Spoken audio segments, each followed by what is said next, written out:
Well, good evening, everybody. Good evening. Good evening. Everybody's doing well. So far, so good. All right. Dr. Lamb, I'm driving right now, so that's why my camera is off, just All right. FYI. You and Sandra, y'all are both running late today, so that's okay. And I'm here I'm tonight. coming from a school event, so I'll be Yeah, I home in like know. 10 minutes. School event. I'll tell And you and what. I'm here and I'm still working. I'm working the soccer game tonight. Of course, All athletic. right. Let's So It see was what. our 90th anniversary, so we Oh, had a big party for that. I'll bet. Yes, so just left, but I'm on the way home. Well, good. Let's see. What did Dr. Bull say today? Let's see. Where is that? Killington. Here we go. Okay. Okay. Copy. I'm still trying to put some of this stuff together that came out today. will you be at the campus this weekend? Yeah, boy. Because I'll be there for quantitative this weekend. Me Yeah, and I'll Shannon. have seven. I've got 7:32 this weekend. So yeah, I will be there. Well, I'll pop in to What say happened hello. to what happened to my So I'll be there 2 weekends back to back. okay. Yep. Sounds like my schedule. I know it's okay. I'm not staying this weekend. I'm gonna drive back and forth, but I'm gonna stay next weekend. Okay. Summer residency dates in Charlotte. I was afraid it would do that. Let me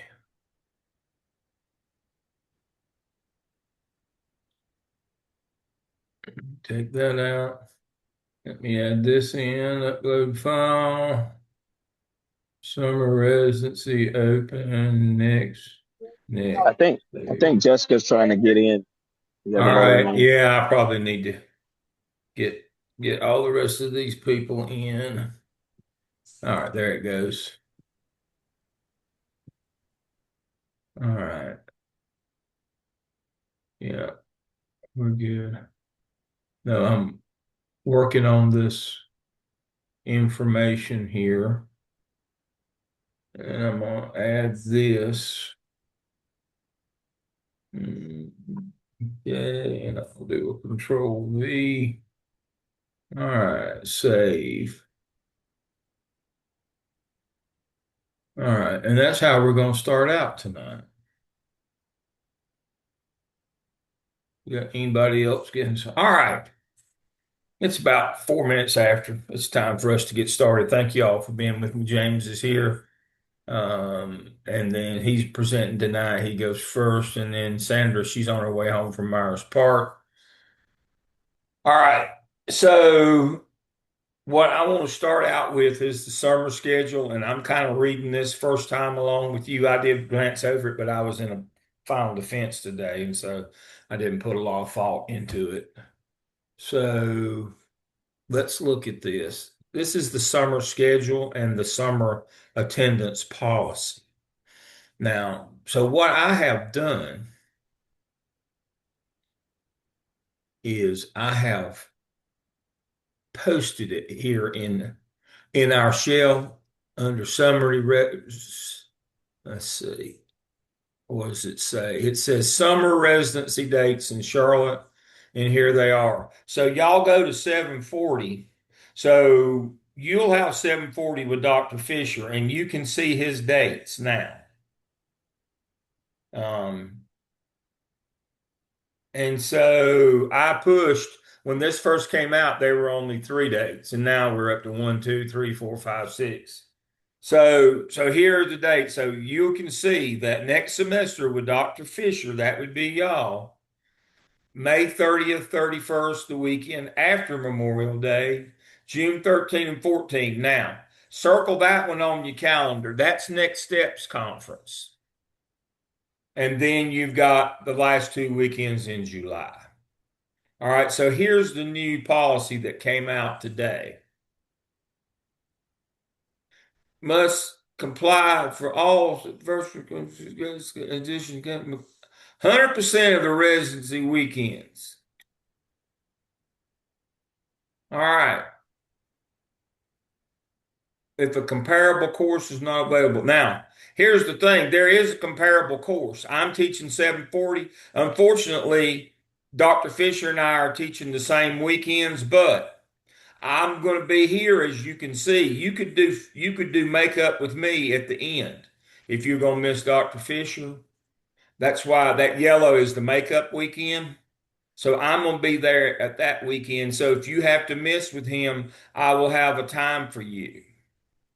So, Right? Dr. Lamb, if I have to miss the 30, I think it's May, is it the 30th and the Yeah. 31st? Because I scheduled a Disney trip for my son's birthday. Oh, good for you. Don't So, tell Dr. Bull. okay, so, but I can make it up with you. I'm not, of course, I wouldn't tell him that, but can I make that one up with Yeah. you? Okay. Yeah, we'll just let Dr. Fisher know. That'd be fine Okay. with me. Thank you. All right. Let's not get into that argument about hard work versus sacrifice. I rant on that one all the time already. Don't get me started on that one. So yes, you can do that with me. All right, so that's the summer schedule right there. I've got it posted in our shell right here under summer residency. All right. And so this week, our two presenters, let's look at our weekly schedule. So today is the 16th. James and Sandra will be presenting today.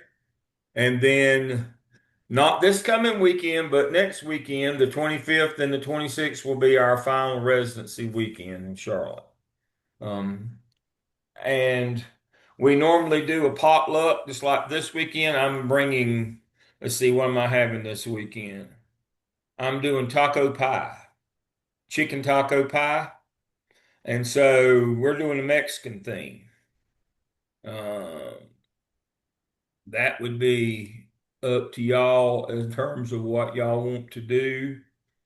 Anybody have any suggestions as to what our theme should be in a week and a half? What you'd like? We're doing potluck. I'll bring something big so everybody have something. Y'all like Mexican? So taco pie it is. Chicken taco pie. All right, I'll bring that. All right, let's look at our stars of the week. Sean and Amy have both completed their policy analysis final paper and got them graded. Very good job. Our points leaders are Sean and Amy, obviously because of that, but behind them are Stephanie and Sandra and Carl and Jessica. So everybody seems to be doing pretty good. So that's 246. So that's really good on the points lead. Um,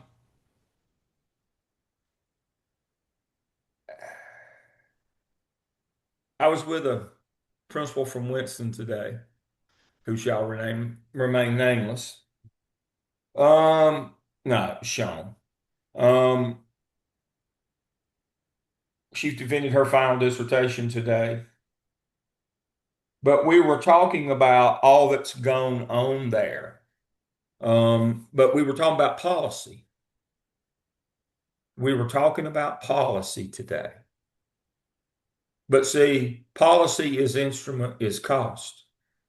They were talking about hiring some of the people back and more people still getting rifted and the policy was written to hurt some people and help others intentionally. Policy is instrument.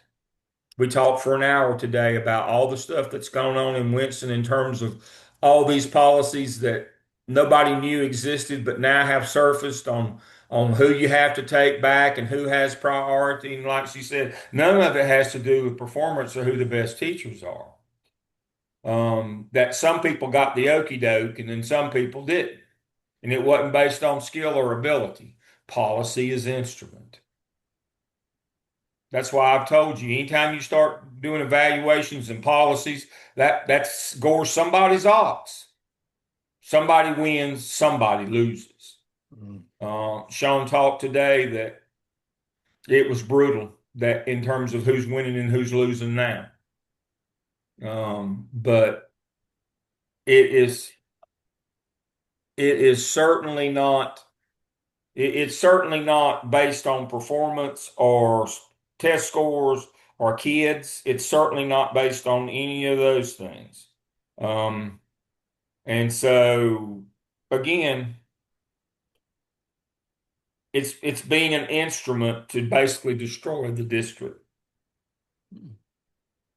So we talked about it that at length today, but I'm sure she wouldn't want that conversation to be public. But if you could hear those kinds of things, it really rings true and brings home that notion that policy is instrument. Sometimes it's a scalpel and it's precise. Sometimes it's just a bomb and it gets everybody. But it is a tool. It is an instrument. Sometimes it's a weapon. That's what policy is. So you better know that when you start with policy, that while you think you're doing some people really well, some other people may be harmed by that. Mm. So it's not something you take lightly when you get started. All right. I don't want to ramble on tonight, but I thought that was an interesting conversation today. And y'all need to be reminded, policy is instrument, policy is cost. And the cost is not just financial. Sometimes it's people, sometimes it's culture, sometimes it's organizational culture. Policy is more than just something you write in a book and put on the shelf and nobody ever reads it. Policy is instrument. All right, James, you get to go first. I'll stop my share. Okay.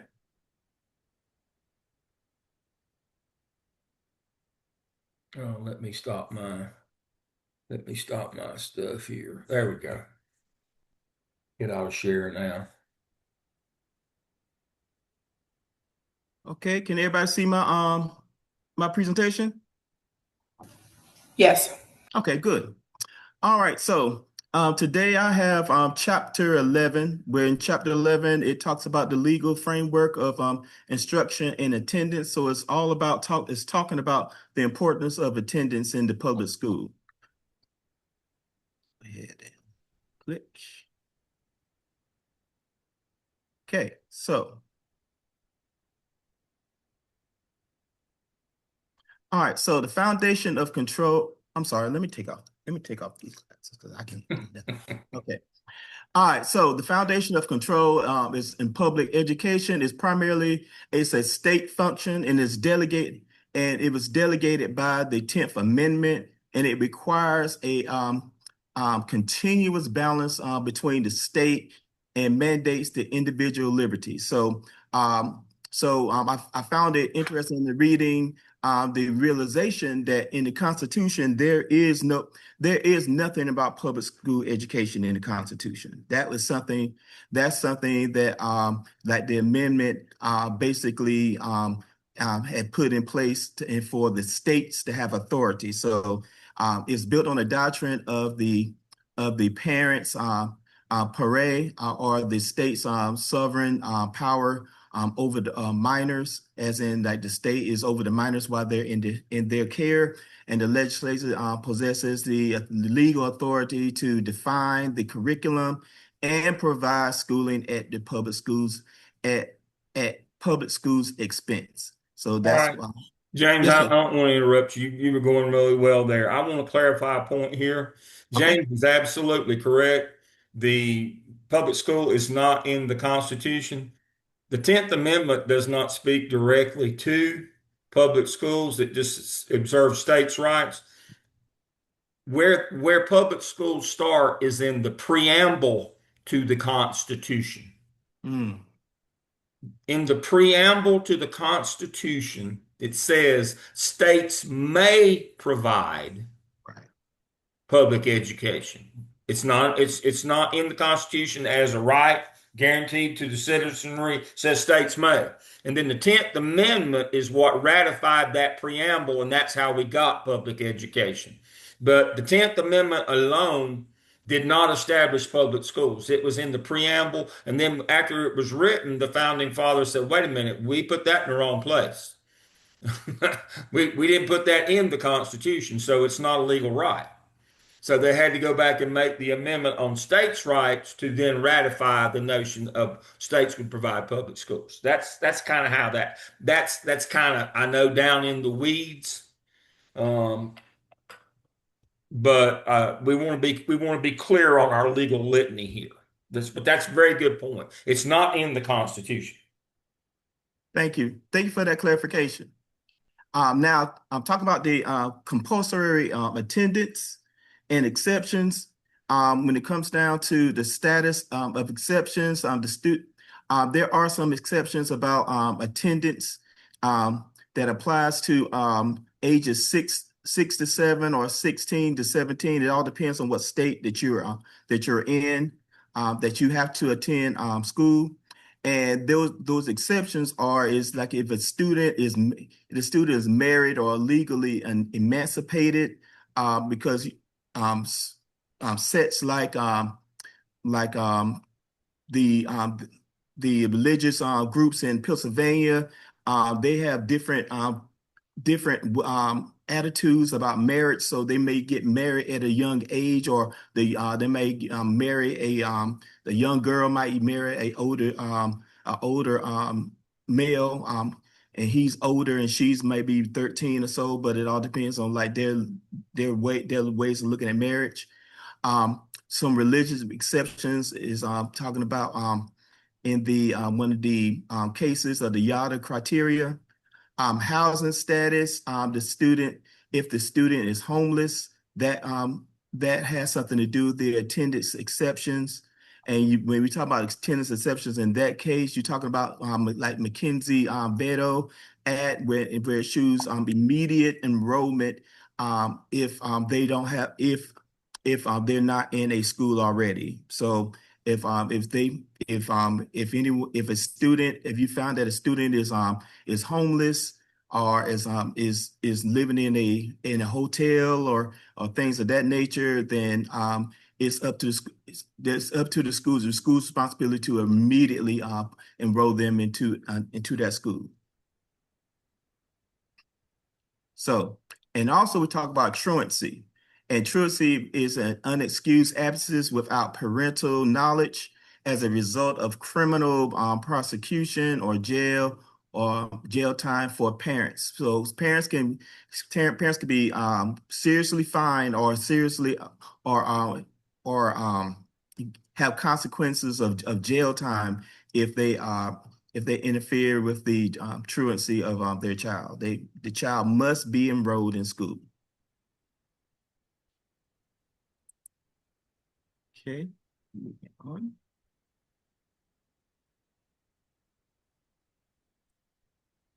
So when it comes to like alternatives for public schools, you have the alternatives such as homeschools, which right now roughly there's about 1.3 million students who are in homeschools. The legal standard for homeschool is that parents must have a minimum well, the requirements is that it's for different states is different requirements. Sometimes some states want the parent to have a educational background, as in at least a high school background. Some require more than high school background. Some require the parents before they homeschool their child that they take courses in order for them to get at least like an associate's degree. And the What about limitation North Carolina, James? in North Carolina to homeschool, I'm pretty High sure. school diploma. Yes, I'm pretty sure you need a high school diploma to be a homeschool. That's it. Mm-hmm. Doesn't even have to be a good high school. No, you're right. That's another story. All right. Exactly. No limitations no limitations is no absolute fundamental right, as in subject to states tracking and annual assessment. That means that that the states have to be able to track and see where the students are. Charter schools funding is through the state. It's through local. It's a local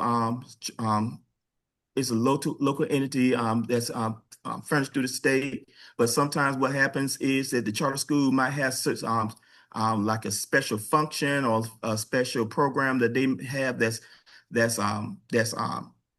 unique to that school. The legals they operate independently of traditional board constraints, and they limit and the limitations is the capital facility challenges, meaning that they don't get the same money that the public schools have. So they get like a certain amount of funds, but they don't get the same funding that like a traditional public school has. All right, let's stop right there for a second. Let me turn my camera back on. Mm-hmm. When we talk about charter schools, let me finish this text to Sandra. She's having issues. All right. When we talk about charter schools, please remember that they get their money from the districts that the kids come from. The money comes to the state, and then the local has to distribute it, and they get the amount of local funds as well. So there's an extra step in that, but they basically get whatever is spent in that county that kid resides in. They get that money. Where they don't get money, and it really shows up for charter schools, is they don't get capital money beyond from the district beyond classrooms. And it doesn't say buildings or ball fields or land, it just says classrooms. So that's why most charter schools start in disused mobiles from the district that they're in. Because the state law says that they only have to provide them classrooms. Correct. And so most counties just give them mobile units. They don't build them buildings. But they do get the funding through the county that would come to any other kid in the public school of that district. They get the allotment from the county, and they get the allotment if there's any money allotted. Now, not capital allotment. So when the money comes from the state to educate a child, $8,000 a year, sometimes the county puts money with it. So I'm quite sure at Lincoln Charter they get varying amounts according to what, if they have kids from Mecklenburg County, they get a whole lot more than that if the kid comes from Lincoln County. Amy, excuse me, Jessica, Carl, y'all want to chime in on that one? Yeah, that's right. That Like is correct. CMS money is higher than Is Lincoln County, It's the considered, highest. yeah, it's the highest in the state. which Yep. is why our two campuses could never really split financially, even though we're considered one school, because the money's so intertwined and it would offset one campus so much. Oh yeah, I mean the one over in Lincolnton, y'all wouldn't have a pot to pee in or a window to throw it out of if y'all you got some Lincoln County kids, and the one on the lake side that has all the Charlotte kids, Charlotte Mecklenburg kids, it's got a whole lot more money. So the money that Mecklenburg spends per child, state money to educate a child, plus the local money goes to that charter school. They don't get an allotment for capital like the public school does. They only get classrooms.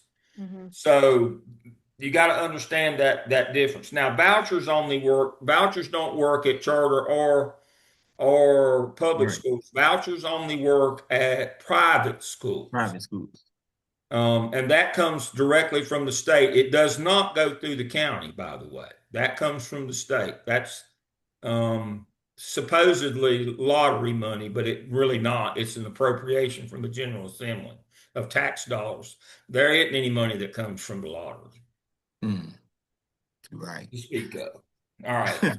Sorry for the interruption, but we want to make sure no problem. that we define these well in terms of all this is set in policy. Again, policy is instrument. Money is involved. This is another example of all these different policies. You better read them. You better know them because it will affect your money, your bottom line. Amen. Policy is instrument is money. All right.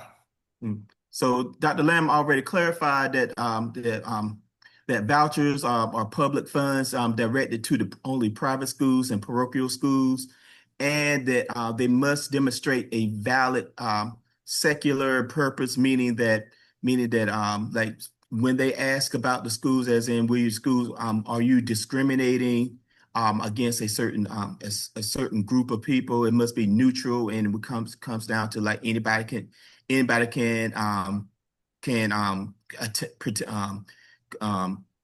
attend the private school in order for the vouchers to be able to be distributed. Right. And they're distributed directly to the parents, and then from the parents, then Right. the parents will set up the payment Exactly. system.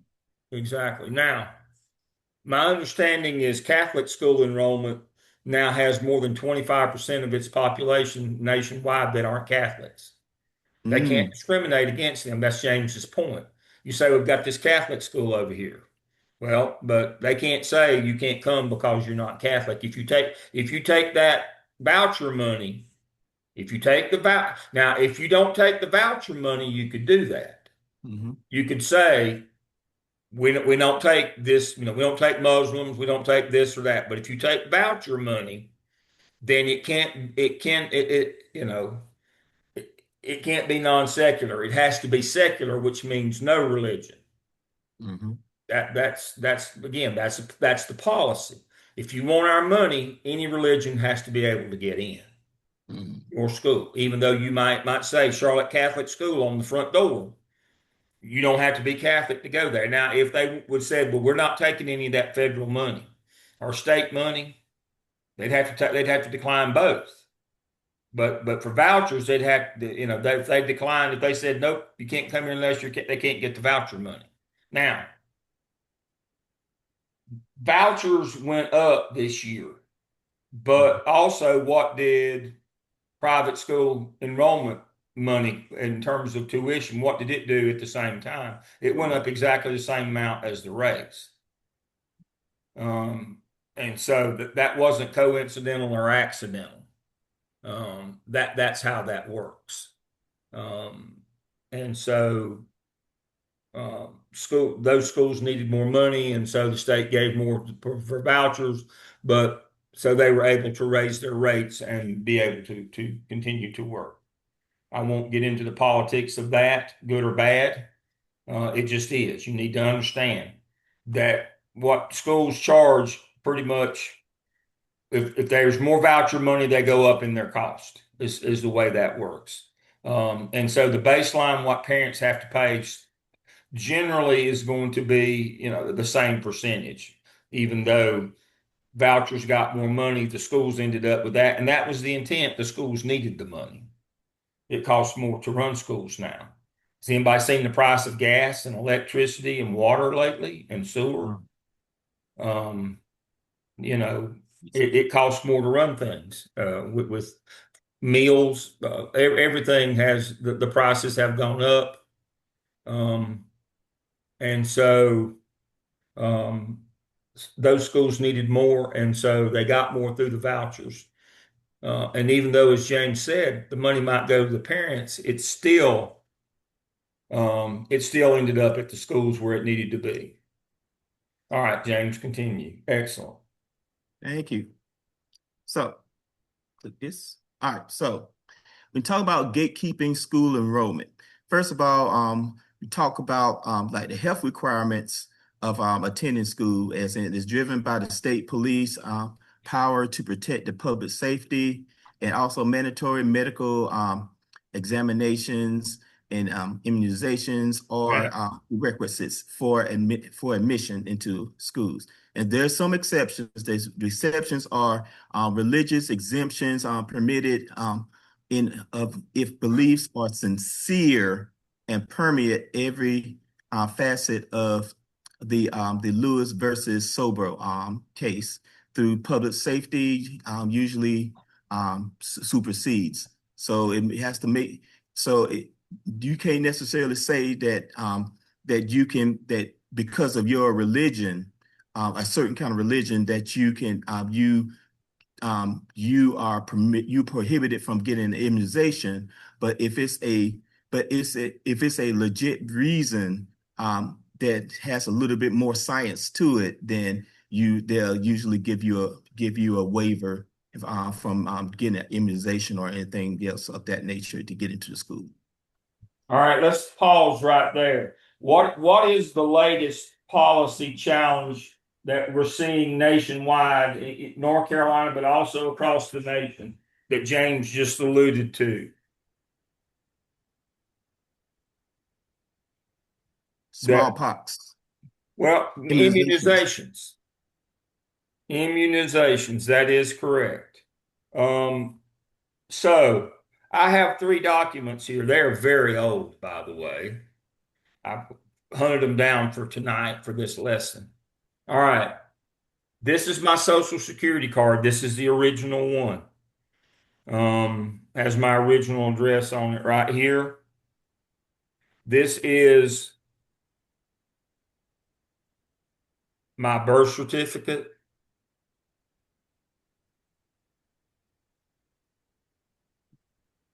And this is what James was talking about. This is what it used to look like back in the 50s. All right. This is the one right here. When I came along, there was no debate, there was no issue, there was no argument. If you didn't have these 3 documents, you could not get enrolled in school. You had to have your immunization record, your birth certificate, and you had to be a citizen in terms of a social security card. That was what was required for a child to go to school. All right. That's what we're talking about here. Now, we've always had those policies, but the immunization policy is what's under fire now. The idea was public health, that school is a group activity, and it was for the good of the group, but people are now fighting that in the courts, that their kids shouldn't have to be citizens, or they shouldn't have to be immunized. We've got both of those going on. We got 2 of those going on at one time here. And you're going to see more and more of that as we go. I don't know. I hope the tide will turn back, but James is exactly right. Measles, mumps, smallpox, all of those things that we thought we had wiped out have come back because states are relaxing those health requirements. And they're not, if they've got those policies, they're either not enforcing them or they're deleting those policies. And we're seeing outbreaks of public health all over the country, especially in some of the more conservative places. We're seeing big health scare outbreaks. You know,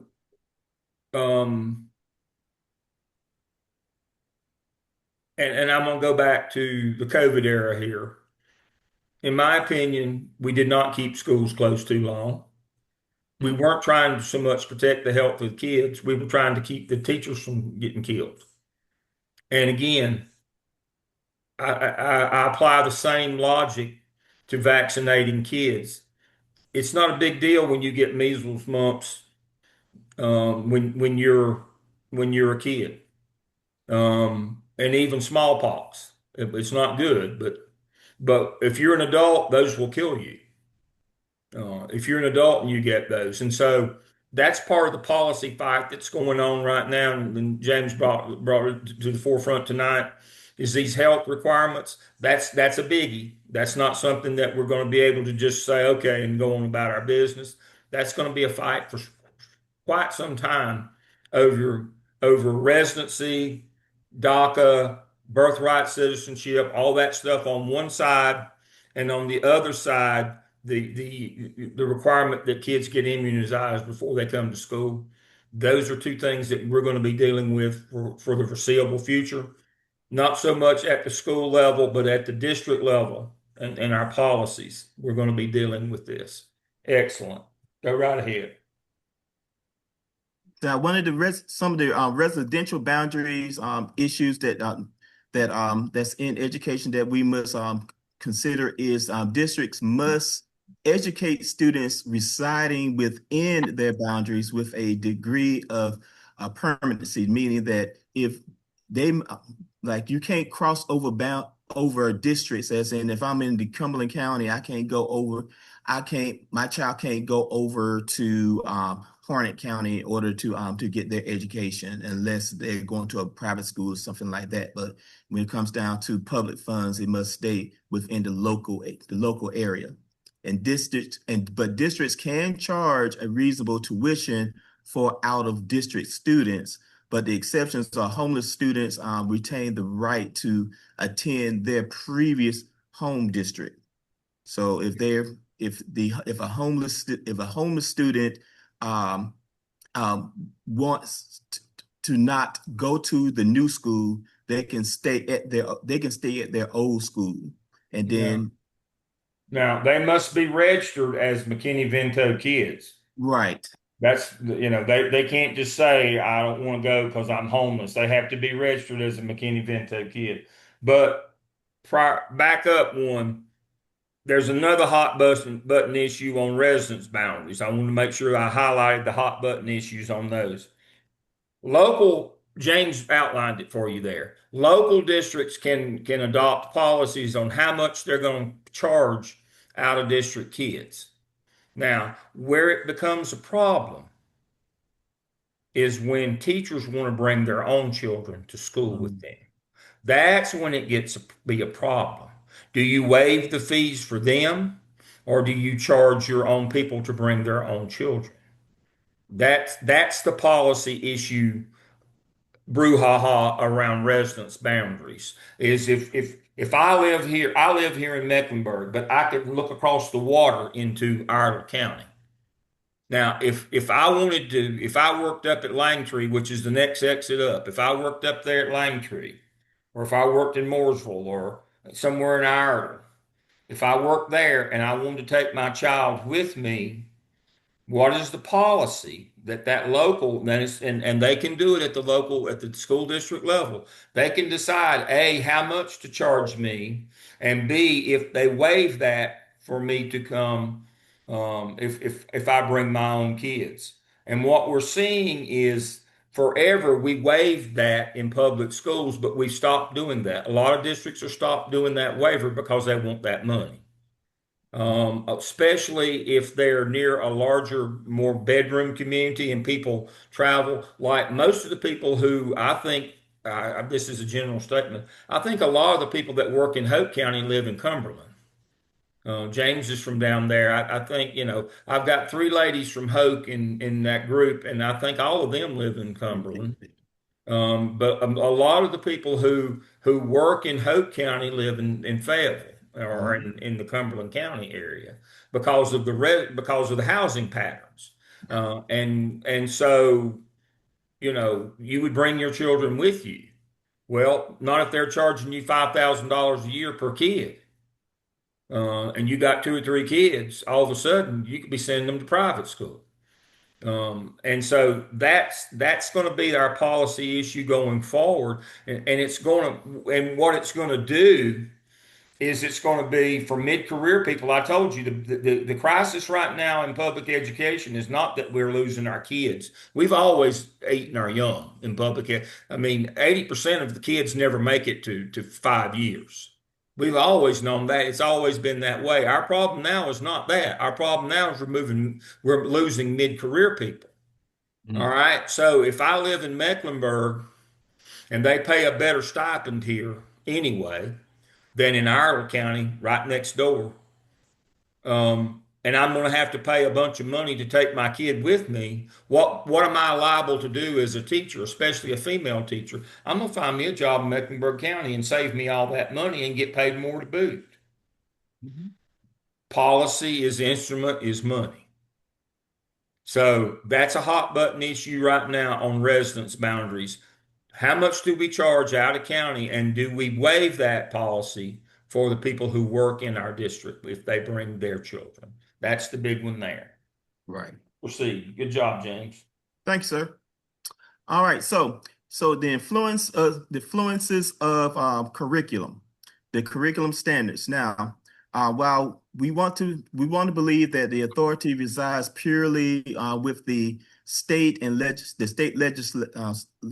state legislation and designed to provide the rigorous expectations for college and college career readiness, we're starting to realize in education that we have a lot of special interest groups that are kind of interfering in the curriculum standards that we have, such as parent community leaders who's exerting increasing influence on school-based management councils, and they're challenging literature and the evolutionary theory that's taught in school.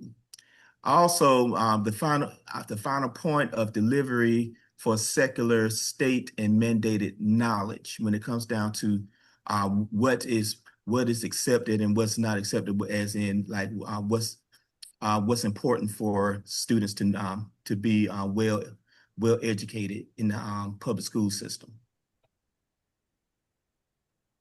Okay. Switch my.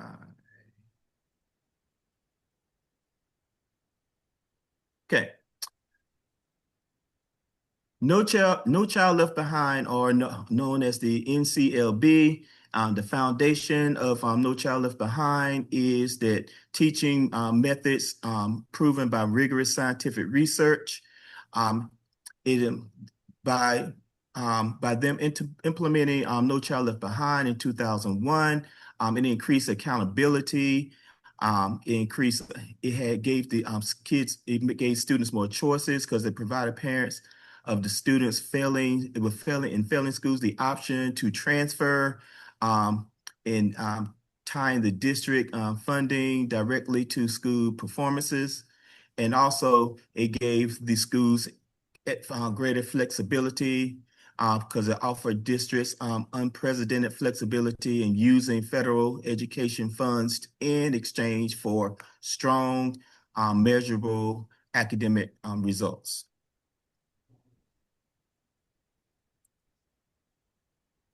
Now, in 2013, when they made some updates to the No Child Left Behind, what they did was they expanded the focus to include Part B grants for environmental education and the 21st century community learning centers. And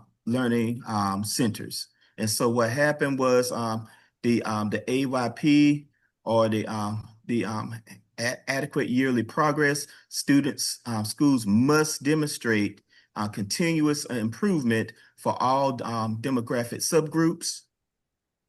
They must public school choice failure to meaning the failure to trigger students transfer rights to safer and higher performing schools, whereas in public schools that parents might consider unsafe, they had a right to transfer their students to safer private schools.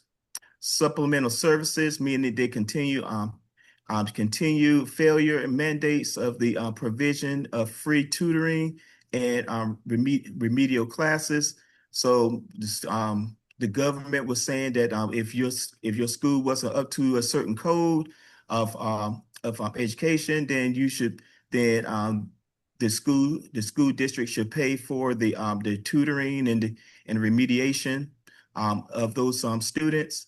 And after 5 years of failure, it resulted in a total restructuring plan for the state to take over. And what I got from all of that is that this all sounds good, but then when you go back to the schools of Leandro, who couldn't afford to do all of these things if they have failing schools, then it's gonna leave a lot of districts short. That's a good point. That's a good point. Poor districts got no relief from Leandro, and if they've got to do more, what are they going to do it with? Right. That's exactly right. All right, let's do a quick update here. No Child Left Behind was not a standalone. No Child Left Behind was a federal law, but it was not a standalone federal law. It was a continuation of 1966. 1966, the Elementary and Secondary School Act, ESSA, was passed. No Child Left Behind was the 2001 update to that. There were several other updates. But for whatever reason, instead of saying ESSA updated, they gave it a new name. made it sound like something new and better. No, it was just an update. It was the latest update. Now, one of the things that James doesn't have on his slide, it had increased accountability in, it should say, both academics and behavior. No Child Left Behind said kids don't have to go to low performing academic schools and don't have to go to dangerous schools, persistently dangerous. That's where we get into those persistently dangerous. That's what I'm going to cover when we're on Saturday is all of that, those statutes, those acts of crime and violence, those 9 acts of violence. If you have too many of those, that all came in with No Child Left Behind. But remember, that was just the latest update. Now, in 2013, we call that we went back to the letters ESSA, but we called it Every Child Succeeds. But it's back to ESSA again. But adequate yearly process, that's where we got EVOS. We had to have something that showed adequate yearly progress, and that's growth metric. That's where we got EVOS. That's where we got EVOS from. Choice vouchers, that's where that came from, was the 2013 update. Supplemental services, and restructuring and alternative governance. But the supplemental services that started as RTI in about 2000. Yeah, in 2013, we started it as RTI, Response to Intervention, which is now MTSS. But that's where that came from. That's why we have MTSS today. That started out as RTI, Response to Intervention. That was those supplemental services that state said that you had to make sure that every child was getting remediation or tutoring or whatever. They figured out they didn't have the money. They started with RTI. It's now spun to MTSS. This is the legal foundation of why we have those things in school today. Policy is instrument, is money. When they said these things, you say, well, okay, they said those things, but no, this is what we had to do. This is what we've done in response to these things. And we'll talk more about that increased accountability, especially on the behavior side, on the acts of crime and violence. But yeah, these things you can see today. This is basically the game plan in our schools comes from what you see on this screen right here. This is why we do the things that we do. Because this policy says we will do those things. Now, if we don't do those things, what do we risk? We risk federal money. Now, here's the part that people don't understand. Currently, we're trying to cut federal money to schools, and we think it's only going to affect things like the federal programs. That is not true. Yes, it will affect CTE and Title I, ESL, those kind, and 504 gifted. It will affect those directly, but indirectly, if I'm not getting federal money, am I going to still try to do MTSS? Am I still going to be interested in restructuring schools, as expensive as that is, if there's too many acts of crime and violence? Am I going to do am I going to support choice if it's going to cost me more to bus kids because of choice? So if the loss of federal money will hurt the 6 federal programs, but understanding we do some of these things on this screen not because we want to, but because we're afraid to lose federal money. And the first thing that we'll stop doing is MTSS. I can tell you right now, because a lot of state money goes in that to meet this federal requirement. And if there's no penalty like losing federal money, we won't spend that state money. I can tell you that. I know that same as the sun's going to come up in the morning. Because it's costing a fortune to do MTSS, and the state's having to bear the brunt of that cost, and they're not happy about it. Mm. And the only reason they do it is because they risk losing their federal money if they don't. If the federal money goes away, there's no compunction. There's no reason why we'll do things like that. We won't be doing choice.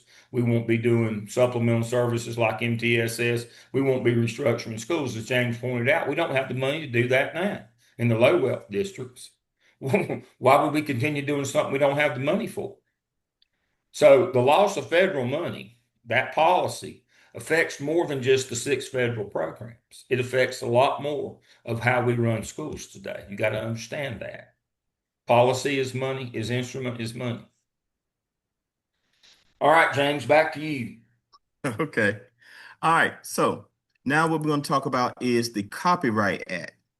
And the purpose of the Copyright Act is four factors. The purpose of why do you need the copy, the nature of the copy, the amount of what you are making, and the market impact.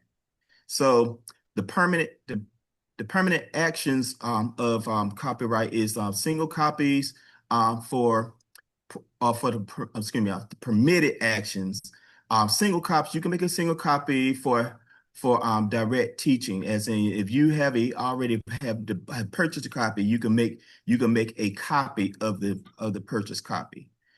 Brief extracts appropriate to the nature of the work. You can make a brief copy, but you need to make sure that you destroy it after you're not using it anymore. You can't just pile it up for continued use. And you can make archives or backup copy of computer software. And now things that are prohibited, and these are things that we need to make sure that we understand. You're not supposed to make copies of a work, whereas in you can't copy a book, you can't make a copy of a book and like make multiple copies to distribute. Copying specifically to avoid purchasing the textbook, that's prohibited, and extracting all materials from a single author, that's also prohibited. Anybody have any questions on that? Because that is a big thing, especially for people in music, whereas in making copies can get you in some serious trouble. What about the fair use component of copyright? The fair use, that's what we're talking about, as in you can make single copies of things, and you can make it for a temporary part of your instruction, but you're supposed to destroy it after you've finished using it. Anybody else have any questions? Digital files too? I'm glad you said that, because we can really talk about that too. So, talking about digital instruction, this responsibility of the teacher. You must actively monitor the student on the internet and iPad usage to ensure conformity with the acceptable policies of the program. The district is responsible for, they must comply to all of the CIPA by implementing technology protection and measures and filters, blocking obscenity, violence, and harassment. And they must provide due process before banning a student. Whereas if a student's doing something, just like everything that we do in education, you have to do due process. You can't just ban a student, say they can't use the computer if you don't at least provide due process of like what happened, because it might have been a mistake, or it might be, or just to protect you from any kind of litigation. And the parents' responsibility, when you send out as a staff, when you send out the forms for the students to be able to use the technology, you have to make sure that that you take record of what parent gave the student permission to be able to use the technology of that school. So the parents must review and sign acceptable use of the agreement, sharing the accountability for the child's digital conduct and awareness. Whereas in that, make sure that the student understands that if it's not going to be just an issue for that student, it's going to also be an issue for the parent, and the parent must be able to talk to the student about like the use of the technology. Anybody having questions about technology when it comes down to copyright? Okay, good. So,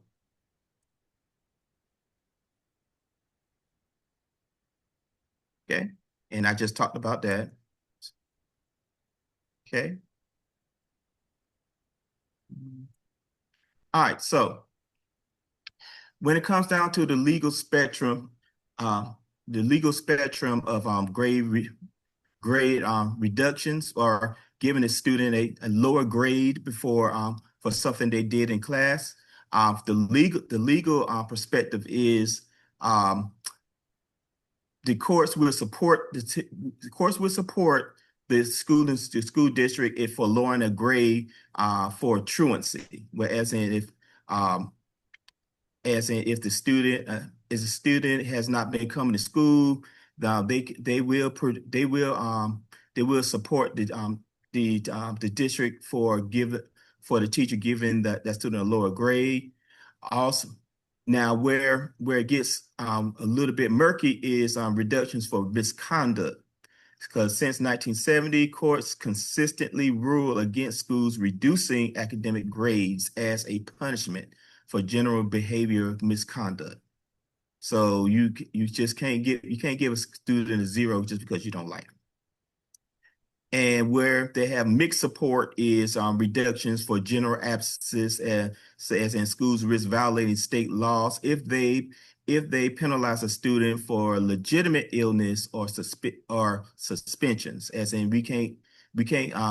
we have to give the student a opportunity to make up the grade because if they're missing something because they were suspended, because education still has to continue.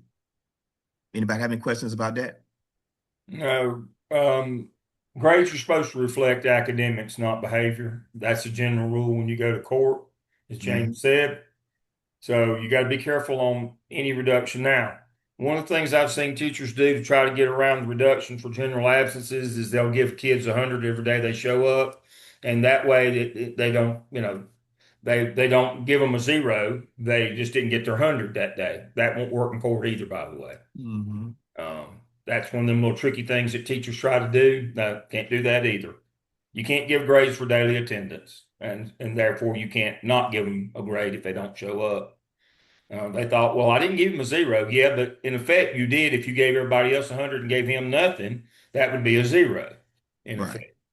So that one won't work in court either. So make sure that that their grades reflect the kids' academic ability, not their behavior or attitudes. Those won't work in court. As James said, since 1970, courts have consistently done that. What happened in 1969 that caused all those court decisions since that time to change? 1969, Tinker versus Des Moines. What happened then? Kids got rights, due process. So you can't just arbitrarily reduce their grades anymore. It has to be for an academic reason. And he's right. Since 1970, because of the law that was passed in 1969, courts have consistently ruled that grades reflect academic achievement, not behavior or attitude or attendance. Now, when it comes to academic failure and behavior sanctions, it's a no-no when talking about physical punishment for academics, entirely unsupported by the law. While reasonable corporal punishment for behavior is permitted in some states, using it to punish poor academic performance is considered unreasonable and illegal and legally indefensible. So you can't punish anybody for making a bad grade. But withholding diplomas is perfectly permissible. The awarding of a diploma is a act that in which a student, if he meets all the prescribed academic requirements, the school must award the diploma.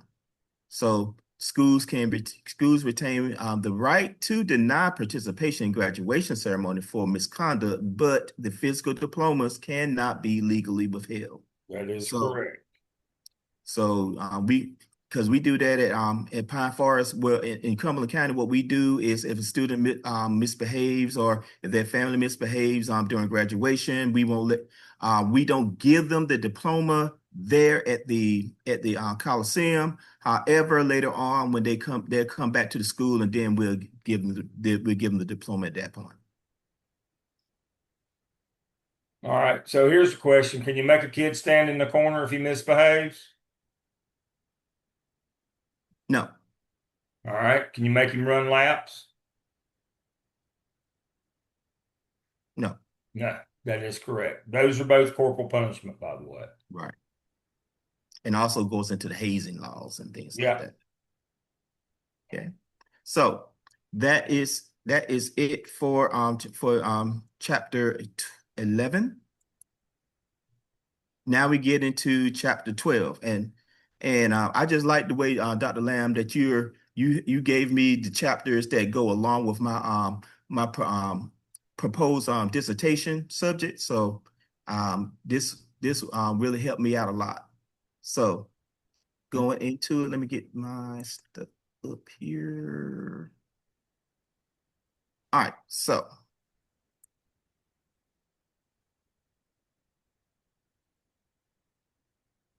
all right, so there is a constitutional pivot in two periods of time in the United States when it comes down to constitution and separate and state sanctioned segregation. In 1896, it was the baseline was Plessy versus Ferguson, and this was the doctrine known as separate but equal. And this was this sanctioned racially segregated public facilities. The Equal Protection Clause was subjected to state customs, and it reaffirmed by lower courts, claiming separate facilities were legally sufficient. However, the court case in 1954 was the Brown versus the Board of Education, and it ruled that segregation generates a sense of inferiority, affecting students' motivation and mental development. And separate education facilities are inherently unequal, violating the 14th Amendment Equal Protection Clause. And the result was the legal foundation for the de jure segregated schools is permanently, with the de jure meaning that the separate but equal schools were to be dismantled. So even though, All right. So let's talk about that one for just 1 second. okay, So how many branches of government are there federally? 3. There's 3 branches of government. You have the executive, which is the president. You have the judicial, you have the judicial, which is the Supreme Court, and you have the legislative, which is Congress. All right. So which of the 3 in 1954 decided that separate was no longer equal and that you had to integrate schools? That was just one of the 3. right, judicial. So nothing happened for 11 years. I mean, absolutely nothing for 11 years because only one of the 3 agreed. And it takes at least 2 of the 3. So what happened in 1965? Civil Rights Act. President Johnson supported it, the executive branch and the Congress passed it, and we had the Civil Rights Act. And then we had all 3 on the same team. And then what did we start doing in 1966? We started integrating schools. But remember, when you see a law like that, that's just one of the 3 branches of government. If the other 2 don't support it, nothing will happen. So in this case, it took 11 years and the president to really lobby hard in Congress to get the Civil Rights Act passed, so that all 3 branches were on the same page, and then it happened. So I get asked all the time, why did nothing happen for 11 years? Well, because that was only one of the 3. The other 2 weren't behind it. And until all 3 got behind it, the president said we ought to do it and put pressure on the Congress, and the Congress passed the law, then it happened. So school desegregation started in 1966 as a result with the fall of 66 as a result of the passage of the Civil Rights Act in 1965. So James is right. The new era started in 54, but it took 11 years to get the other two on the same team. That's why the delay. Correct.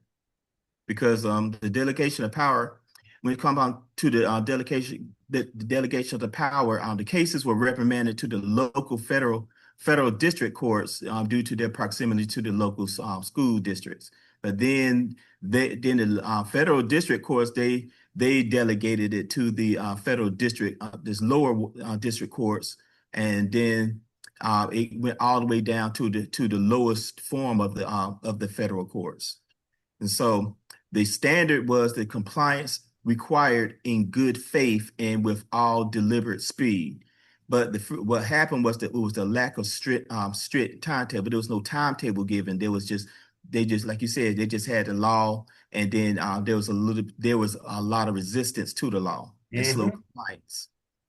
And the evolution by 1968, Green versus County School Board, the county lost the court lost patience, and the freedom of choice plans were rejected, placing the burden on the districts to develop workable plans that desegregated systems immediately. So when it comes down to the freedom of choice, they were giving actually parents the opportunity to send their children to other schools instead of being at segregated schools.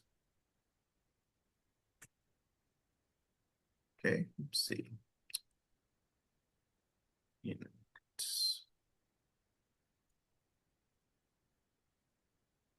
All right, so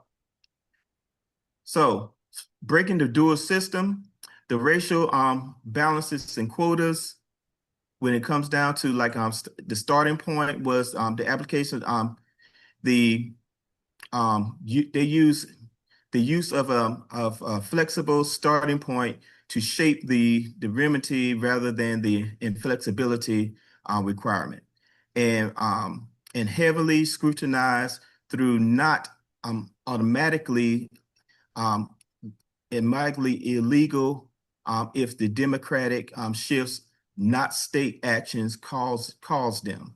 So the racial balance quotas were the starting point, whereas in trying to like make sure that the schools had to represent a minority and a representation of the majority. But what happened was also there was a lot of gerrymandering of districts to break up the historical residential patterns of the schools, whereas in some districts were redrawn in order to put white students in white areas and black students in black areas. They have their own school system. Yeah. Yes. Mm-hmm. And local counties did that. And if we have time, I'll tell that story in a few minutes. I'll show you an example of what happened, but I'll also show you what kind of broke it down very shortly after it happened. We'll talk about that later. Remind me we'll cover that one. Cool. Because I'm almost finished. Because all right, I got this slide right here. Okay, and it's talking about the resegregation evolution. So the resegregation evolution.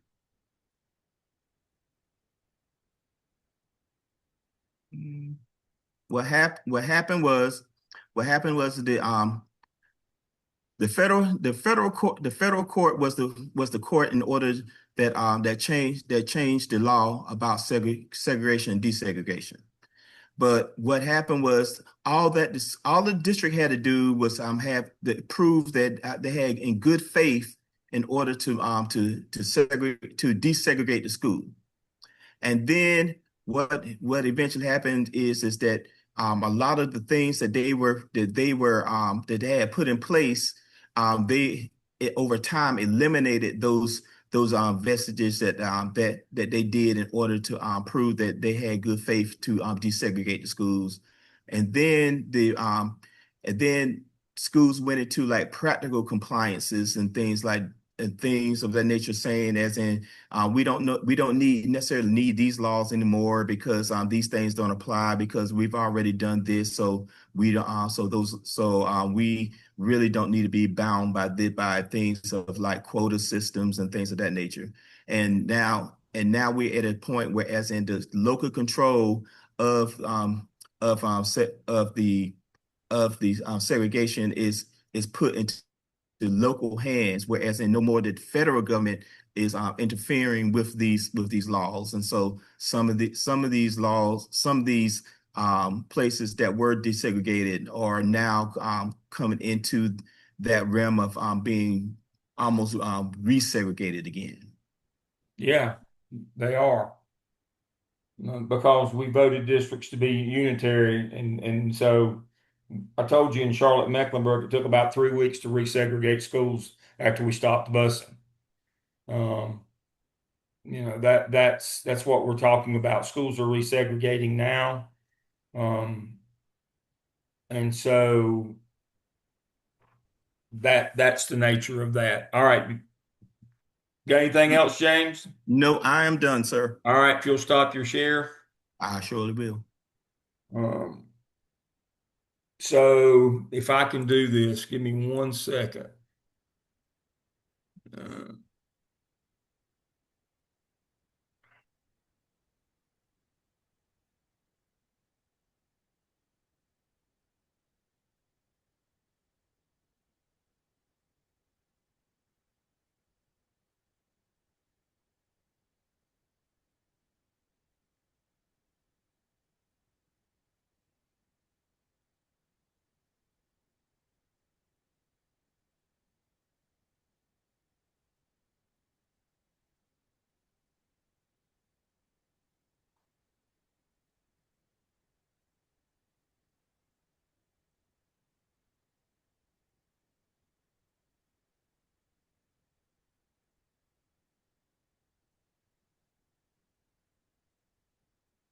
if I can make this big enough or not.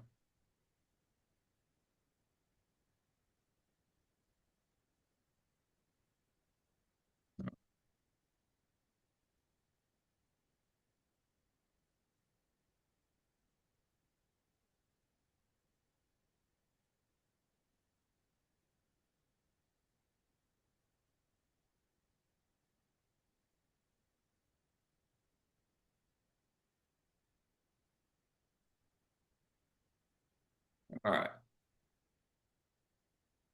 Let me share my screen quickly.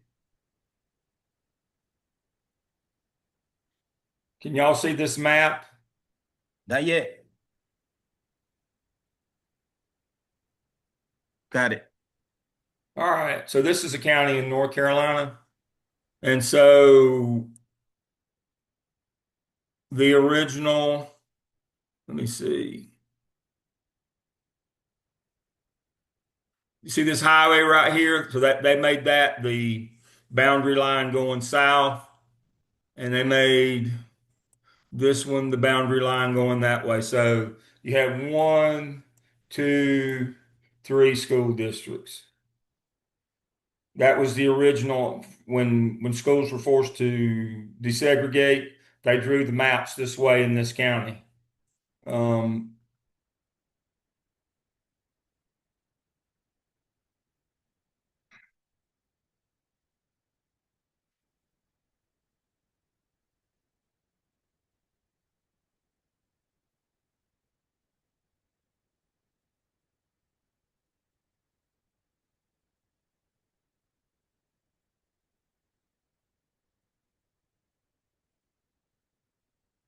all right, so that's the way it ended up. You think it was just accidental that one school, high school district was 98% white? No. And one was about 70 and one was about 60. Well, that didn't last very long. Pretty soon, this line that's right along, actually right along there, they took and brought that down like that right there and moved this one over right here. Why'd they do that? Why'd they start moving the lines places that really didn't make, after they had gone to all the trouble to gerrymander the districts 198% white? Well, I can tell you why. Did it Central have anything to do told with transportation? well, what had anything to do with transportation? Now, when I tell you this, you're going to say, well, this is the dumbest thing I've ever heard, and I'll agree with you. District number one in the far west got all the black players from Relton and Spindale and started winning state basketball championships and beating the white school by about 50. And then the school in the south got all the black players from Henrietta, Harris, Caroline area and started beating the white school by 50 in football. I mean, just like a rented mule. I mean, embarrassing. I'm talking about look like men and boys playing. And after a few years of that and several state championships in football and basketball in the other schools, what did the white school district say? Wait a minute. You've gone too far. And so that's what forced the integration of the schools in that county was not that they all of a sudden like black people. It was we don't like getting beat by 50 in football and basketball. I can't make that up. I was there at the time. I can tell you. The teams that Chase had in the 70s winning those state titles had all those kids going pro. And then later in the 80s, the McSwain brothers that played for, all those kids, Vickers kid, I mean, all of those, I was just a minor league player, but anyway, but all of those, we loved beating them. Good Lord. And then when I taught at Central High School, we won, four championships in 6 years, made the finals the other two, and beat the white team by 50 every night. That's what moved the attendance boundaries. That's what did that. They didn't do it because they all of a sudden wanted to embrace integration. There's and I use that as an example. We're seeing all this resegregation now, but it's again there's a driver other than equity behind it. There's these other financial and other interests behind these, and so now um, there are some schools that market share if they can keep this is their term not mine, the other races or the undesirables or the unwashed whatever whatever derogatory term that they're using, then they'll get more people to come, the more affluent people, and more money will flow into that school. It's now more based on money, but back in the day it was athletics that drove it. It drove it the good way. Now money is driving it the bad way. We're seeing drivers again, but now we're seeing it driven back rather than forward. Athletics drove integration forward. Money is driving it backwards, and political ideology is driving integration backwards. We're going backwards as fast as we can go now. The Swan decision in 71, 5 years after the Supreme Court passed, after civil rights was passed, said that if you couldn't do it, if you couldn't do it over housing patterns, drawing the lines like you just saw me draw, then you needed to bus kids, and that was the law of the land for 30 years. That was a Charlotte case, but that was that was the U.S. Supreme Court. It might have been a Charlotte case, but it was the U.S. Supreme Court. The Swan case. Julius Chambers argued that case. High school in Charlotte's now named after him. He ended up being chancellor at North Carolina Central. But he argued that case before the U.S. Supreme Court, not the state, the national Supreme Court. He argued before them and for 30 years. And then when we got that reversed in 2001, during that era of, again, No Child Left Behind. We know what political party that was. And we got rid of the Swan decision and said CMS was unitary. And since that was the district that Swan was found for, that eliminated busing nationally. And so all of a sudden, there was no compunction of any kind to integrate your schools. And now money and political ideology is driving us back to segregated schools, where at one time athletics drove us toward them. money is now driving us the other way. You've got to understand that. But Rutherford wasn't the only county that integrated their districts because a lot of places they didn't like losing. Um, and so that's what caused that to happen. But yeah, um, I remember we beat East at homecoming one year by For 50. presentation. And Oh, so that was the straw that broke the camel's back. When you lose by 50 at your homecoming to your local rival, you all of a sudden start embracing integration. It's amazing how it changes hearts and minds when you lose that bad at homecoming. And that's exactly what happened. That was in the early 70s. All right, we're ready for Sandra now. I'll stop my camera so you can share your screen. okay, let's see. Alrighty. I apologize for being late. But you got here in time. My That's all that matters. computer did not want me to to get on. Not sure why. But yeah, it was a little difficult. Hold on. Let's see. I don't want that one. I don't want that one. Hold on, let me go back. Next, that's probably why it's updating everything.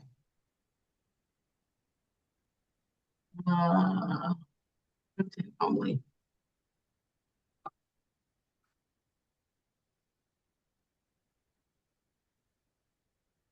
Can you guys see it yet? We can see the version where it's not in presentation mode. Go to slideshow and then from the beginning in your ribbon up top. Yep. There you go. Let's see if that'll do it. Yeah, Do you see that's it? better. Okay, you don't see the notes, do you? Well, of course we do. No. I mean, you don't see the presentation notes side? Yes, we do. You We do? see the presentation notes. Oh, wait.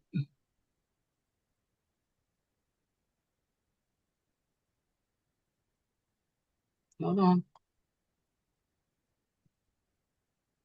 Okay, but you see full screen, is what I'm saying. Well, we see about three-quarter screen, two-thirds screen, because the third of your screen's taken up with the notes. Okay, hold on. That's not the side that Yeah. Well, but the notes are, I can't, it's so small, I can't read your notes anyway. So. I. Okay. How about now? There you go. Okay, Now cool. I can read it. Cool. Okay. Chapter 13 is all about public school finance. Really interesting. A lot of the stuff that we've heard in class, a lot of stuff that we even heard back for those of us that spent time with Dr. Stone and Dr. Patterson. We talked a lot about finance in education, some of the disparities and whatnot. So, public school finance. It started out with a very strong statement that talked about how the state has, hold on, let me move this thing. The state has the inherent power to levy taxes on its citizens to support public education. The state. Then it talked about the United States Constitution, that the Constitution imposes no legal obligation on the federal government to operate a public education system. So the government has nothing to do with it. The power is really in the hands of your state. Mm-hmm. So for us, the state of North Carolina. Public schools, it is a function of the state to establish, support, and maintain public schools. So it's a state function, not a local, but a state function. The taxation for public schools 90% of state and local taxes, our money, account for over 90% of educational expenditures. That includes capital expenses, per pupil per capita, all of that stuff. 90% of our state and local taxes account for educational expenses, which is a lot of money, by the way. All right, let me interject here, and you may hit this later in your presentation, but I won't be clear. The state does not pay capital. The state got out of North Carolina, got out of capital in 1966. That's completely on the local. Now, they pay for teachers, they pay per pupil to educate children. It is up to the local to pay for capital, which is facilities, and to maintain them. That's completely on the local. You do not get money from the state anymore to build or maintain a building. Right. I think I was saying per capita. Yeah, but we need to be clear that it's not a state function to build or maintain buildings. That is not a state function. The state is out of the building business completely. They shifted their focus entirely to community colleges. They build and maintain community colleges. They do not build and maintain K-12 schools. That law was passed in 1966. Same year as integration, because we didn't want, the people in charge felt like that would aid in integration. If you had two schools, one black, one white, they had 300 kids in each. If you wouldn't build them a new school with 600 in it, they couldn't integrate. And that's why we needed the Swan decision for busing, because the state got out of capital funding in 1966, and it's up to the local.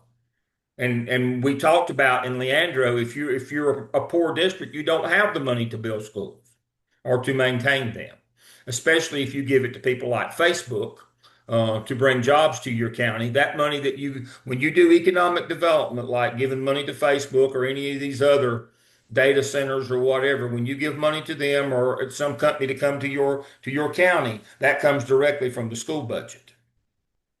And so understanding the state does not fund the building or maintenance of buildings. That's completely up to the local. That was the entire impetus of the Leandro case on school funding, that the state needed to get back into that and make sure that they allotted by the wealth of the district, because most districts are strapped trying to build and maintain their own buildings. They don't have money to add to the education of a child, just to the facility. Whereas Charlotte-Mecklenburg adds between $4,000 and $5,000 additional to the $8,000 that the state gives. Hope County gives zero. They don't have any money to put into the education. They're struggling to keep their buildings open and serviceable. So we got to understand how it's not state and local is not a thing. It's state, local. They're two separate things, and they fund separate things. And that money, as I've told you, that money does not cross. Those codes cannot cross. They're separate for a reason. And if you start trying to throw that money together, you'll lose your job. You got to remember that each of your codes, 1, 2, 3, 4, and then there's a special 5 code. But one is state, 2 is federal. That's what, when 3 is local, and then 5 is a special code where you can cross them. But there's very little of that. So you got to remember that these monies are not just all in one big pot. They're in separate pots, and they cannot be accessed other than for what they're intended for. That's the most important thing to understand about school finance. Is money is if I've got money in my billfold in my front pocket, it's still all my money, and I can do whatever I want to. Not that way in the school business. Different accounts can be spent only for certain things. You got to understand that. The account codes. That's the biggest trouble you'll get in as a school principal or as a superintendent, if you start crossing those codes. All righty, continue on. Excellent. Okay. All right. The sources of the state funding has been identified as coming from sales taxes and property taxes. There are three basic types of taxes. There's a progressive tax, where your tax, they use the personal income tax and the property tax, and the tax rate increases as the base rate, salary base rates increase. There's a regressive tax that comes from gasoline taxes and cigarette taxes. The tax rate here decreases as the base increases, but higher income earners pay less, while lower income earners pay more. And then there's a proportional tax, where the tax rate remains the same regardless of income or wealth. And the taxes come from sales taxes and estate wealth. So that's where the tax money comes from, those three types of taxes And to before support anybody public schools. asks, excuse me, Standard, before Go anybody first. asks, lottery comes under regressive tax. Yeah, it wasn't listed in the book text. Yeah, I know, but that's why I said it before somebody asked the question. Lottery is a regressive tax. Okay, I'll add that in there.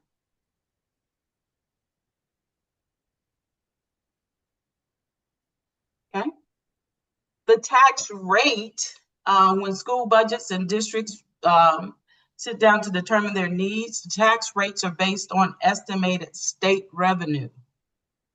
And local school districts are considered agents of the state. Therefore, school taxes are viewed as state taxes rather than local taxes, because school districts are considered agents of the state. Is that correct? That is correct. That's what your previous slide said. School money comes from property tax and sales tax. But it's collected at the local level. Personal income tax, but property tax and sales tax is what funds schools at the local level. The state charge, you pay, when you pay your property tax, you pay it to the county. You don't pay it to the state. Now you pay a state income tax. You got to be clear on how all this stuff works. Sales tax is a county thing, and the rate varies by county. Sales tax, property tax are where the county commissioners get money to fund schools. Remember, school boards are unempowered. They do not collect tax money. They have to be funded by the county commissioners. That's why they're the biggest policy players in your district, because they're the one who has the money. When a school board develops their budget for the year, they cannot fund their own budget. They have to go ask somebody else to give them that money. And if they don't like that, the people that control the money don't like what's in that budget, it comes out. So the county commissioners control the budget because they control property tax and sales tax. They set the rate. Now, if I'm in Mecklenburg County and we want to build a new school down on Beatty's Ford Road, which there's 100 on there now, if we want to build another one, we'd have to let a bond. We'd have to have a referendum in Mecklenburg County to let a bond. And if we let that bond and the voters said, yeah, we'll go for that, what is a bond? Well, that bond is borrowing money from the state. The state got out of funding schools, but they'll let you borrow money from them to build a school.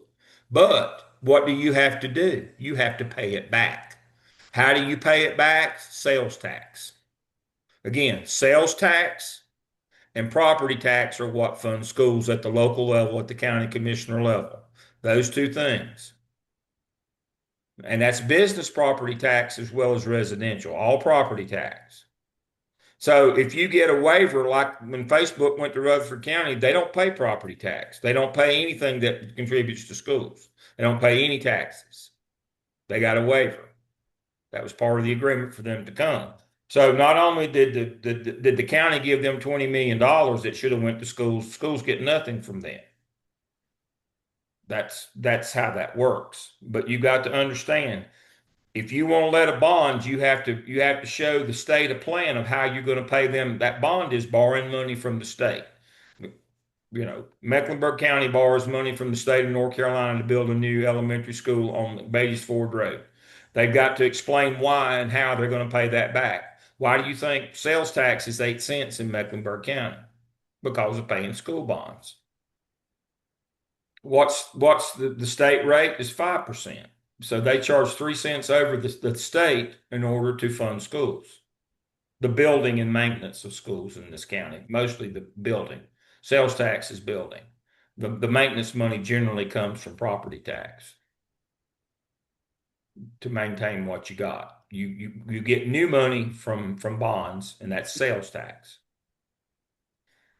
Okay. But the important thing to remember here is the state doesn't fund capital. And that's the first thing that you have to do. That's your first duty and responsibility as a county school system is you got to take care of your property. You have to build new schools and maintain the ones you got.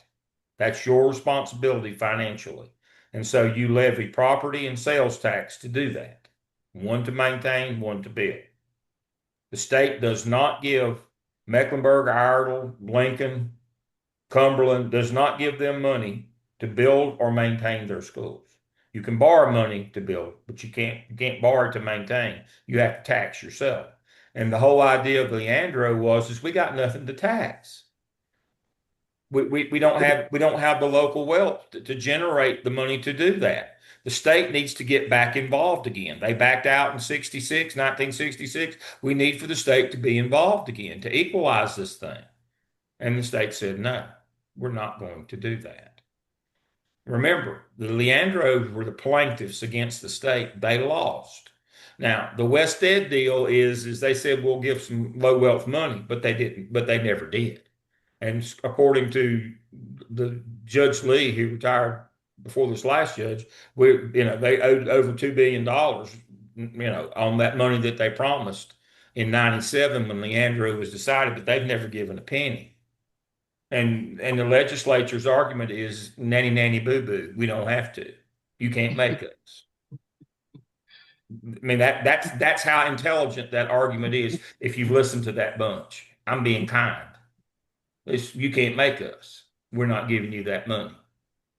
So that's why you have such disparities between how much money is spent in a county like Mecklenburg and a county next door like Lincoln, and on how much the disparity between how much is spent to educate a child. It's all about the local wealth, and the state will do nothing to equalize that. Okay. But that's where we are. So if you're talking about, I'm going to go to work in that county, you better know things like that if you're going to be in the central office. You may not have a pot or a window, as I said earlier. So these are things to know. More problems than your computer not letting you get on. Yeah. Okay. All righty. Okay. So again, school budgets and district needs. Tax rates are based on estimated state revenue. Local school districts are considered agents of the state. So school taxes are viewed as state taxes rather than local taxes because school districts are considered agents of the state. Sometimes it's necessary to levy taxes to generate needed funds because revenue projections are not absolutely precise. Other state courts have permitted districts to levy taxes that may result in small surpluses in the even if all taxes are collected. Missed the word there. So if you have a surplus, even if they collect all the taxes and they have a surplus, they really can't just kind of arbitrarily take that money and do whatever they want to do with it. School budgets and district needs continues. Sometimes it is necessary to levy taxes to generate the needed funds because revenue projections are not precise. Again, other state courts have permitted districts to levy the taxes that may result in small surpluses. Local school districts may not use their taxing authority. Maybe overkill. I would say prepare for.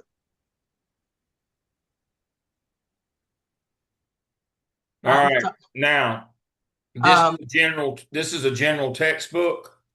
A lot of states, school districts do tax, but remember, in North and South Carolina, school districts do not tax. When for this slide right here, this would be county commissioners Okay. in North and South Carolina. That's what I'm talking about. This is a general textbook. You got to remember, North and South Carolina, school boards are unempowered.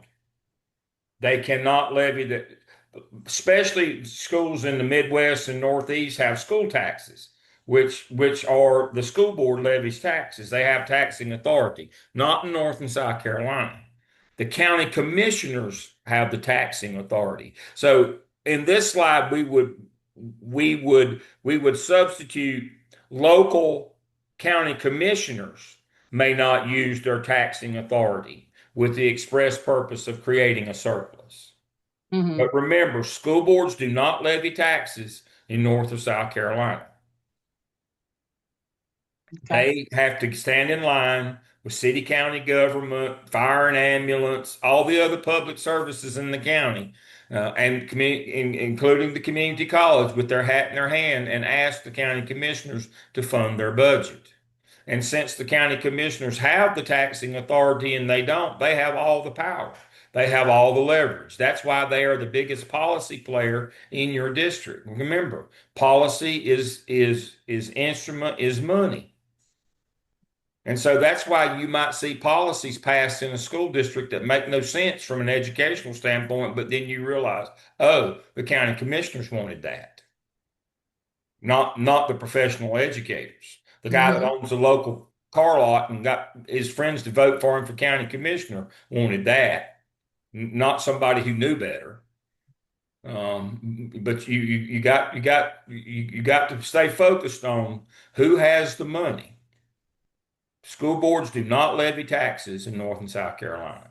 Okay. I just made a note of that. Okay. The next section in the chapter 13 talked about equity funding in education. And they focused primarily on what equity does and indicated that equity provides an education up to a prescribed level.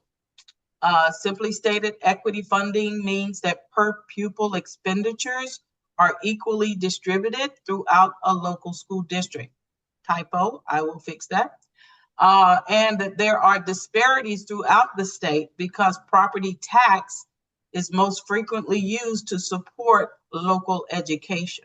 Yeah. Now, the point to be made here, it's not that the folks in Hope County, and I use Hope because again, that's the home county of the Leandro case. It's not that the folks in Hope County don't tax themselves at the same rate as the people in Mecklenburg County. The problem is the disparity in the value of the property. Property tax is based on how much the property is worth. You pay a percentage of what it's worth. Now, I'm sitting at the big house tonight in Lake Norman. This same house in Haight County would cost half of what it costs here or less. It's the same house. What are the three most important things in real estate? James knows it. He just said it. Unmute yourself and say it out loud, James. Location, location, location. There you go. Therein is the problem. We've based school funding at the local level on property taxes, and the most important thing about the value of them is not what they consist of, but where they're located. This house is worth half in Hope County, in Rayford, as it is in Lake Norman. And so I pay the same percentage as somebody does in Rayford, but I pay twice as much real money. So the deal is Mecklenburg County revenue, tax revenue, is twice as much if we had the same number of houses, but we don't have the same number of houses either. If you look at the population and the residents disparity, we have 4 times as many residences here as we have in Hope County, and we charge twice as much. So guess what? We generate 8 times as much money in Mecklenburg County as Hope does in terms of real money. We generate 8 times as much money. That's a big disparity. Oh, that's huge. That's huge. Yeah. That is huge. There's no wonder why we can spend an additional $4,000 or $5,000 per pupil. Even though we've got 150,000 kids here, we can spend another $4,000 or $5,000 a year on every kid because we're generating 8 times what the low wealth districts, and some of them more than some of those northeastern districts, we're generating 20 times what they're bringing in. 20 times. So therein, that's the importance of Leandro. Leandro sought to, through state means, to address that. It's not a little disparity, folks. It's huge. It's real big, yeah. And that's what Leandro was trying to do, was say, look, there's no way in the world we could ever balance this unless the state gets involved. Mhm. I mean, you'd have to tax people in Hope County. They'd have to pay half of their income just for property taxes to be anywhere close. And they still wouldn't be half of what Mecklenburg gets if So you took how do everything they made. how do they distribute, how do they determine, and there's a formula that comes up, I think, in another slide or so. How do they determine the percent to distribute to create equity across the They said state? we're not going to do it. That's how they did it. They said we're not going to attempt that. Now, there is a formula. It's called district power equalizing. Yep. And it has, and also DPE with a recapture provision as well. And the state said, our solution to how complicated that is, we're not going to do it. It's every man for himself. Mm-hmm. That's exactly what they said. We're not going to do it. So the rich equity, get richer and the poor get poorer. yep. So the equity funding and education, the formula is state aid minus local effort. Yep. District power equalizing is what it's called. DPE, with the power equalization or district. We generally call them DPE, district power equalizing. There is a formula to do it, but the state of North Carolina said we're not going to do that. That was their solution, is we're just not going to do it. Mm-hmm. South Carolina doesn't do it either, by the way. But the federal case was in North Carolina, Leandro. We're not going to do it. So if you're poor, you stay poor. If you're rich, you stay rich. There is no equity funding. That is not a thing in North or South Carolina. Yep. Not from the state level. So this equity formula, often considered the power equalization, as Dr. Lamb has indicated, or district equalization formula, is used as a means of creating parity in funding schools throughout the state. But as he said, they're not going to do it. No. Equity formulas are input-based and have been the target of legal challenges for several decades.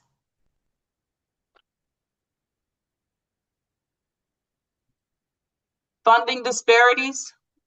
Equal educational opportunity occurs when all school districts within a state have equal access to resources. That's when you will realize equity. Will we ever get there? Who knows? Some of the legal challenges to school funding, public school finance programs, they've been challenged under federal and state constitutions. Claims that tax systems are designed to generate, again, typo, my apologies, generate school revenue is fair, that the tax systems designed to generate school revenue is unfair, that these type systems are not only unfair, but do not apply equally to all taxpayers, as Dr. Lamb has mentioned, especially as it relates to property taxes. Make a note to fix that.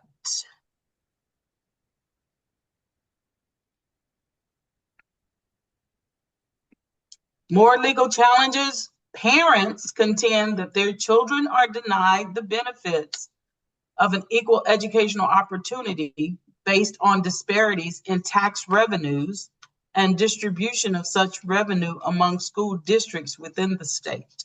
Mm-hmm. Remember, Leandro was a parent in Hope County. That the group and the Legant was parents from 5 different counties. But again, they lost. And I don't mean they lost a little bit. I mean they got routed. Not only did the state say we're not going to change the formula, but we're not going to allow local districts to try to do any shifting of funds for local disparities either. You get what you get.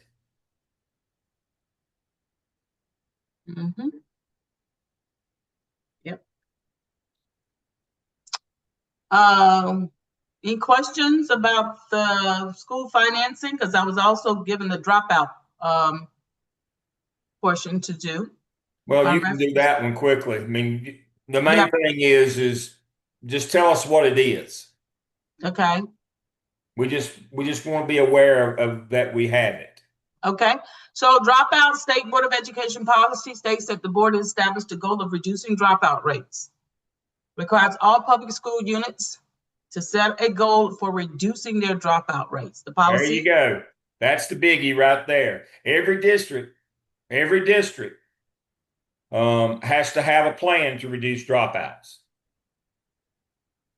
Now, I highlighted that one because I've just, within the last 2-3 weeks, I've defended 2 of mine, have defended dissertations based around that. One was on the enrichment programs, and you have to track those. When I talk about enrichment, that's credit recovery, edgenuity, all that. That was Carter Barron's for the purpose of reducing dropouts and getting kids college and career ready. And then Miranda Griggs this past week, hers was on extracurricular activities and their role in reducing dropouts. Again, they're in a district that's part of their plan for reducing dropouts. And so we got 2 really good dissertations out of that. 2 really good ones. Again, one was on enrichment programs and one was on extracurricular programs that were designed to help with dropouts and college and career ready. Obviously, if a kid drops out, he's not going to be college or career ready. So got 2 really good ones that defended within the last 3 weeks. Dissertations out of this one thing right here. That's one of those things that's a really good one because every school has to do that, even in South Carolina. So both of those that I just did were in Cherokee County in South Carolina, Carter and Miranda. And they took 2 parts of their dropout plan and we developed dissertations around them, collected data, districts supported it because they're required to do it. And both of them went fast and easy. I hope you folks are listening. The big rocks that matter, people will support you and get behind you. And that this is a metric. It matters. It's a big deal. They're required to do it. This is the kind of stuff, if you can link your dissertation to things like this, it will go much easier for you. And it's also a central office thing. I mean, this is the kind of stuff that if you're preparing for a career in the central office, this is the kind of stuff you ought to be looking at. The big rocks, the big stuff. Yep. So dropout is defined as any student who leaves school for any reason before graduation or completion of a program of studies without transferring to another school. The state requires, the state law 115C 4732 requires every public school unit to establish procedures for referring dropouts to alternative education programs. So all right, I've got 2 that are coming up this summer that are both already approved for defense on alternative schools. Okay. I tell you what, the harder I work, the luckier I get. I mean, it was just luck that we picked these topics. It was just luck. It was just luck. So when the public school programs aren't available, the law requires school officials to refer the dropouts to the community college system. Additionally, the State Board of Education requires to compile an annual report of dropout rates, suspensions, expulsions, use of corporal punishment, and placements in alternative programs. These reports are compiled from the dropout data entered by the schools and submitted to the North Carolina Department of Public Instruction. I've got two that are at proposal stage that are doing suspensions and expulsions. Yeah. Lucky, lucky, lucky. So a dropout is an individual who was enrolled in school at some time during the reporting year, was not enrolled on day 20 of the current year, and has not graduated from high school or completed a state district approved educational program, and does not meet any of the following exclusions: that they didn't transfer to another public school or private school, and they're not homeschool registered by the state. They temporarily absent due to suspension of school, illness, or death in some cases. Okay, so there are dropout codes. The State Board of Education delineates the dropout referral process for schools and public school units. When it has been determined that a student plans to drop out of school, schools actually should hold an exit conference with the students and parents and their guardians. So these are the codes: suspected substance abuse, academic problems, attendance, enrollment in a community college, need to care for children, discipline problems, employment is necessary, lack of student engagement, expectation of others, expulsion, health problems, a lot of reasons. When selecting the dropout reason code, select the dropout reason that is considered the underlying reason for the students dropping out. Accurate reason codes are critical for tracking dropout trends and planning interventions to prevent students from dropping out. Coding accuracy is supported by vigorous prevention, intervention, and recovery efforts in schools. Unstable home environments. These are more codes. Unstable home environments, or homeless, incarcerated in adult facilities. Frustrations even arising from difficulties adapting, which we have a lot of, by the way, adapting to the English language or culture of English speakers. Failure to return after a long-term suspension. Some go off and get married. Why? Beats me. At this early stage of their lives.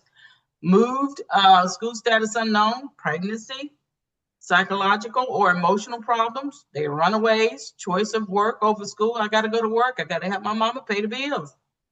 And then there's unknown or other, that there's no evidence for any of the listed reasons. So those are the reason codes. So every effort should be extended to identify the underlying reason for a dropout. For example, if a student states that they're dropping out because they're 17 and I'm grown, and most of their classmates are 1 or 2 years younger, the school officials should determine why the student is so much older than their classmates. After investigating the particulars of the situation, one of the reason codes shown in the table below might be assigned.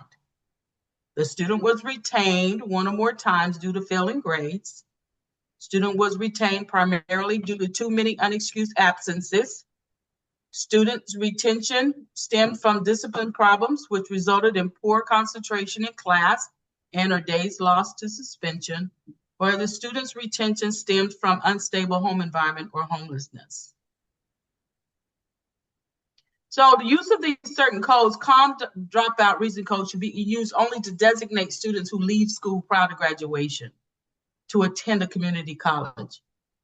The CCAHS code may be used if the student enrolls in an affiliated adult high school program at the community college, and the public school unit commits to monitoring the student progress in that program. LTSU reason code should be used for dropouts who fail to return at the end of a long-term suspension.